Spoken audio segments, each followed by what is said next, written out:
அதிகாரம் 14.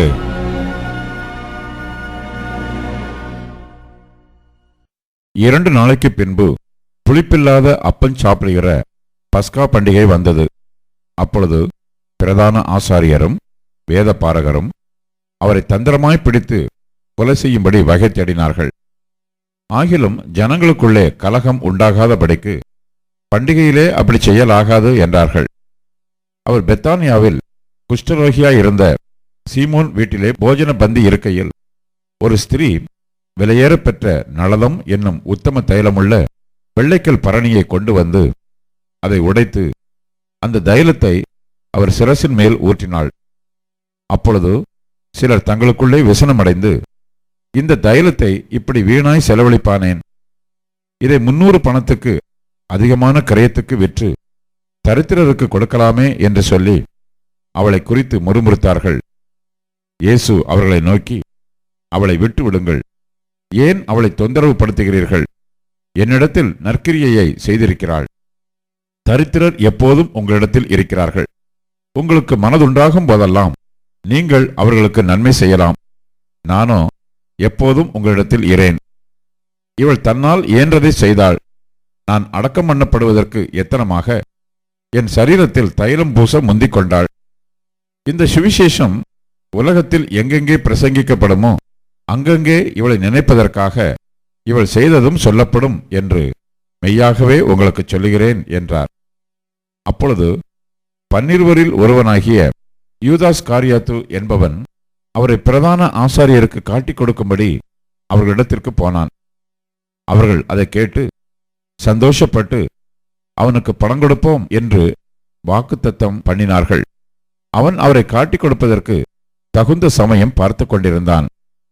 பஸ்காவை பலியிடும் நாளாகிய புளிப்பில்லாத அப்பம் சாப்பிடுகிற முதலாம் நாளிலே அவருடைய சீஷர்கள் அவரிடத்தில் வந்து, நீர் பஸ்காவை புசிப்பதற்கு நாங்கள் எங்கே போய் ஆயத்தம் பண்ண சித்தமாய் இருக்கிறீர் என்று கேட்டார்கள்.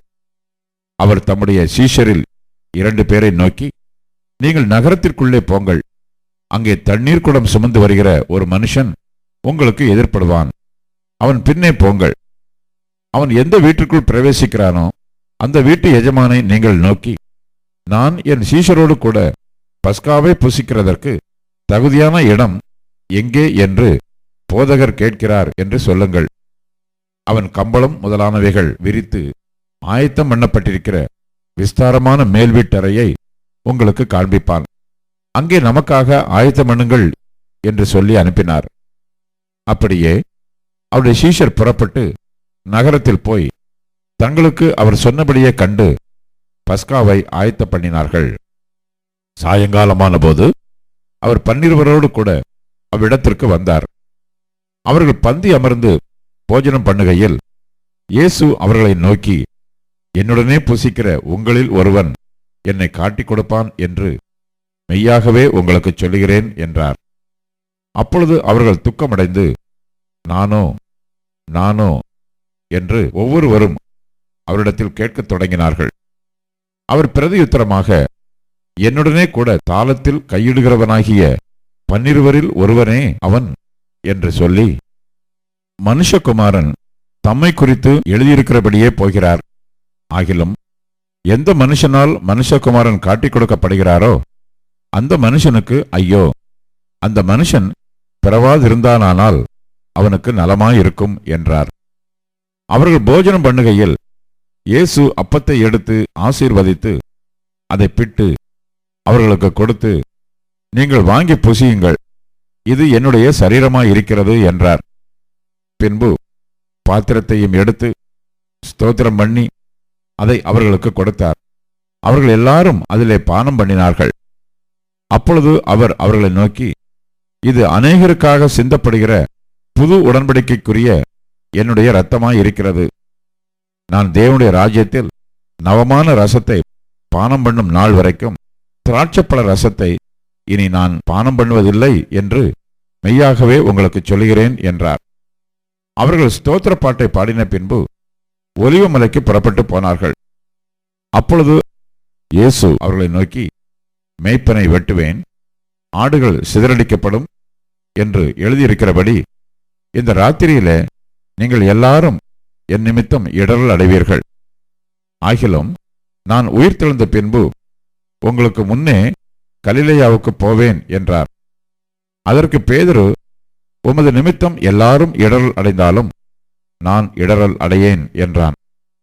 இயேசு அவனை நோக்கி, இன்றைக்கு இந்த ராத்திரியிலே சேவல் 2 தரம் கூவுகிறதற்கு முன்னே நீ 3 தரம் என்னை மறுதலிப்பாய் என்று மெய்யாகவே உனக்குச் சொல்லுகிறேன் என்றார். அதற்கு அவன், நான் உம்மோடே மரிக்க வேண்டியதாய் இருந்தாலும் உம்மை மறுதலிக்க மாட்டேன் என்று உறுதியாய் சொன்னான். எல்லாரும் அப்படியே சொன்னார்கள். பின்பு கெத்செமனே என்னப்பட்ட இடத்திற்கு வந்தார்கள். அப்பொழுது அவர் தம்முடைய சீஷர்களை நோக்கி, நான் ஜெபம் பண்ணும் அளவும் இங்கே உட்கார்ந்திருங்கள் என்று சொல்லி பேதுருவையும் யாக்கோபையும் யோவானையும் தம்மோடே கூட்டிக் கொண்டு போய் திகிலடையவும் மிகவும் வியாகுலப்படவும் தொடங்கினார்.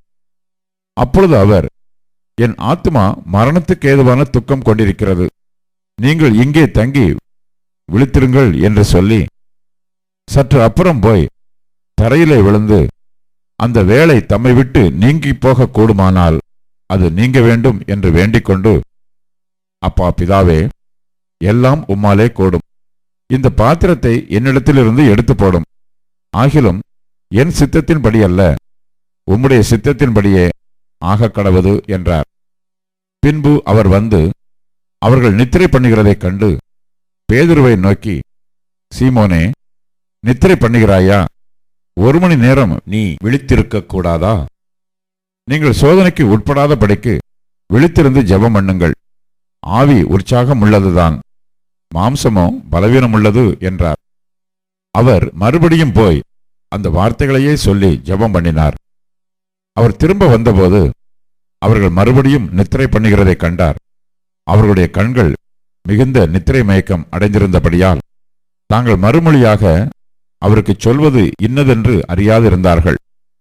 அவர் 3ஆம் தரம் வந்து, இனி நித்திரை பண்ணி இளைப்பாருங்கள், போதும், வேளை வந்தது, இதோ மனுஷகுமாரன் பாவிகளுடைய கைகளில் ஒப்புக் கொடுக்கப்படுகிறார், என்னை காட்டிக் கொடுக்கிறவன் இதோ வந்துவிட்டான், எழுந்திருங்கள், போவோம் என்றார்.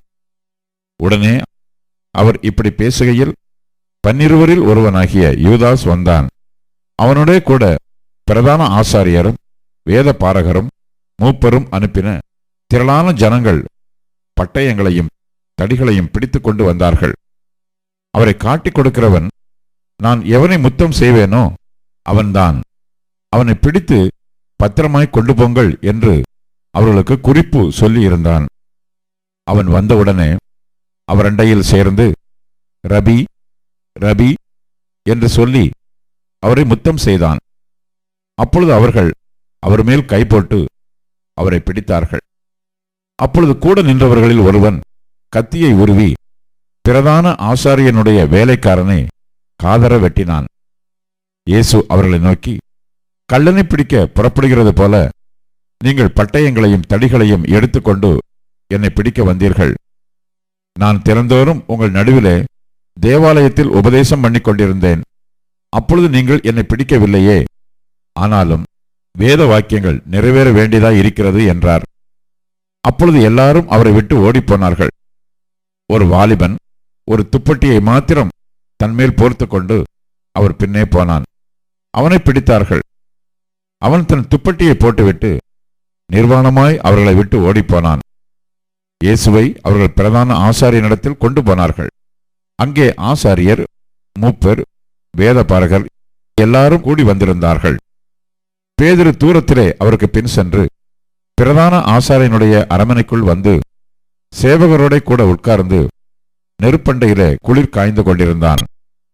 அப்பொழுது பிரதான ஆசாரியரும் ஆலோசனை சங்கத்தார் அனைவரும் இயேசுவை கொலை செய்யும்படி அவருக்கு விரோதமாக சாட்சி தேடினார்கள். அகப்படவில்லை.